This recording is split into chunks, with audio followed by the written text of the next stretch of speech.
Ok, salut la famille, shalom à tous, c'est encore la sœur Onessia. Aujourd'hui je vais vous parler sur un passage biblique qui m'a interpellée ce matin et je voudrais partager ça avec vous. Alors le passage se trouve dans Matthieu 22, verset 37. C'est un passage qu'on connaît tous.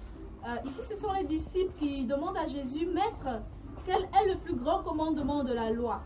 Jésus répondit, tu aimeras le Seigneur ton Dieu de tout ton cœur, de toute ton âme et de toute ta pensée. Amen.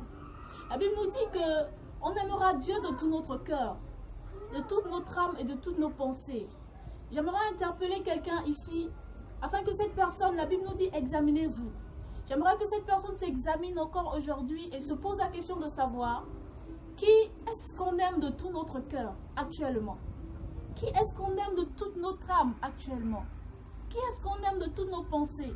En fait, qui a la place de Dieu? Est-ce que Dieu est véritablement à sa place dans nos vies? C'est cette interpellation que je voulais donner à quelqu'un ce matin. Je voudrais qu'on s'arrête un instant et qu'on regarde qu'est-ce qui prend nos pensées. Nous sommes en temps de crise, par exemple. Nous sommes en temps de Covid-19. Est-ce le Covid-19 qui a toute ta pensée? Ou bien c'est le Seigneur Jésus-Christ?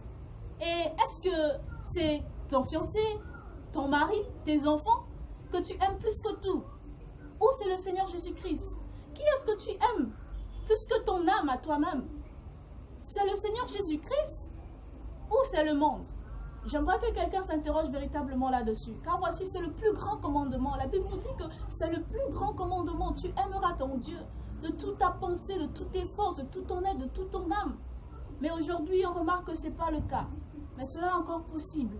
Tant qu'il y a de la vie, il y a de l'espoir. Alors si jamais dans ta vie, si jamais dans tes pensées, si jamais dans ton âme, si jamais de toutes tes forces, il y a quelque chose ou quelqu'un qui a pris la place de Dieu, il est temps aujourd'hui que tu te remettes en question et que tu inverses, que tu donnes à Dieu sa place, que tu laisses Dieu prendre la place du trône dans ta vie. Et c'est le message que je voulais vous passer. Merci, shalom à vous. Bisous.